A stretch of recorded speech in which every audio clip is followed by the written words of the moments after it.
여러분은 물에 대해 잘 알고 계신가요? 물은 인간에게 꼭 필요한 자원이자 인간의 몸에도 있는 물질인데요.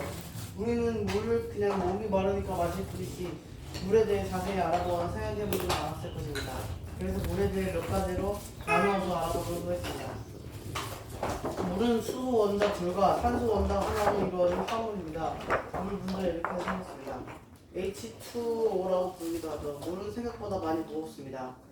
가로 세로 높이 1m인 정육방패에 들어있는 물은 무려 1톤이나 됩니다. 이건 50m 곱하기 25m 곱하기 1.2m짜리 표준 경영풀에 들어있는 물의 양이 1500톤이라는 얘기입니다.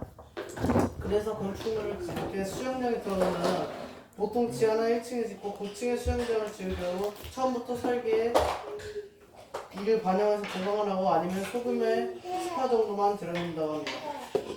그러지 않으면 건물이 위에 있는 무거운 물의 무게를 차마 이겨내지 못하고 붕괴되는 아주 큰 사고가 일어날 수도 있습니다. 물이 수십 톤 들어가는 에어컨 냉각탑이 상풍백화점 붕괴 사고의 주요 원인이었다는 점에서 물의 밀도를 체감할 수 있습니다.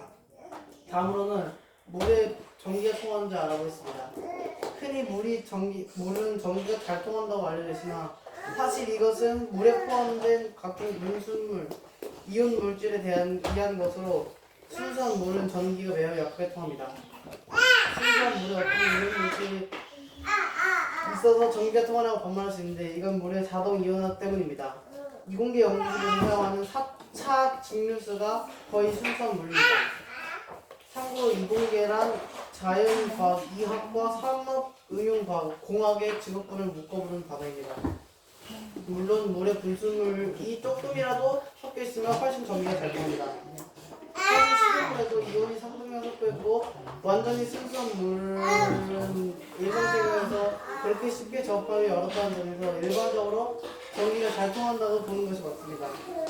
감전 상황의 경우 순수한 물에 젖은 채로 감전된다고 하더라도 땀과 피부에 이온 물질이 섞여 있기 때문에 결국 감전당할 수밖에 없습니다. 그리고 얼면 물은 알면 부피가 늘어납니다. 고체 상태인 얼음에서는 수소 결합 때문에 분자가 육각형 형태로 열정하게 늘어나지만 어느 그런 부분의 액체 상태에서는 이 육각형이 깨지고 이건 너무 복잡하니 얼음에 대해서는 여기까지 하겠습니다. 물이 극성 물질이고 점성 비교를 나다 곳곳에 파고들 여지가 많기에 물은 다양한 반응을 매개체로 작용하고 이는 생명이 만들어지고 에너지를 활용하기 용이하게 합니다. 인류 문명도 물에 중독되어 있습니다. 대부분 곳은 예로부터 강가 혹은 지하수가 안정적으로 공급되는 담수원 근처 10km 이내에 자리 잡아 살았으며 수도는 가장 중요한 사회 간접 자원 중 하나입니다. 마지막으로 우리가 얼마나 많은 물을 마셔야 건강에 좋은지 알아보겠습니다. 세계보건기구는 하루 적정 물 섭취량을 8잔을 권고하고 있는데 이는 정확히는 과일 등 음식을 통해 얻는 것을 포함한 총 수분 섭취량을 따져서 2리터를 말하는 것입니다. 한마디로 다른 영양소를 전부 제외하고 수분만 놓고 보자면 물 한 잔 안 마시고 수박, 오이 등 수분 함량이 높은 채소만 먹고서도 아무런 문제 없이 살 수 있습니다. 또한 의외로 사람들이 알지 못하는 사실이지만 한국인의 주식 중 하나인 밥 또한 원리상 쌀이나 잡곡이 다량의 물을 흡수한 상태로 조리된 것이라 밥을 먹어도 수분 섭취가 아주 됩니다. 충분한 물의 섭취를 통하여 얻을 수 있는 것의 가장 큰 이점은 체내 노폐물 배출입니다. 대개 사람들은 이 노폐물을 단순한 피부 피지 정도로 생각하였으면 생각 이상으로 광범위 합니다. 간단히 말하자면 노폐물은 체내에서 쓸모없는 모든 물질을 의미하며 이것은 배설물일 수도 있고 과잉 섭취된 영양소나 무기물일 수도 있습니다. 충분한 물의 섭취로 예방할 수 있는 질환만으로 상당한 편입니다. 통풍, 고혈압, 결석 등 체내 특정 무기물 농도의 유기농으로 발생하는 질환의 쌍둥이가 물의 충분한 섭취로 예방하거나 발병 시기를 최소한 부분 늦출 수 있습니다. 해당 질병들은 각각 요산, 나트륨, 무기질의 과다 축적으로 발생하는 경우가 많은데 물을 과하다 싶을 정도로 섭취하면 해당 질병의 원인 물질들이 소변으로 더 죄다 빠져나갑니다.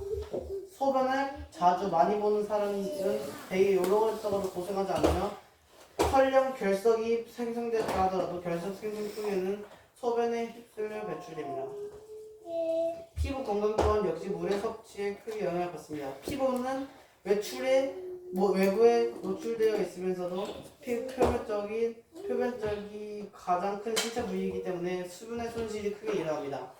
따라서 쉽게 건조해질 수 있는 물을 자주 많이 섭취하면 잃어버리는 이상으로 수분이 보충되므로 피부 건강에도 크게 도움이 됩니다.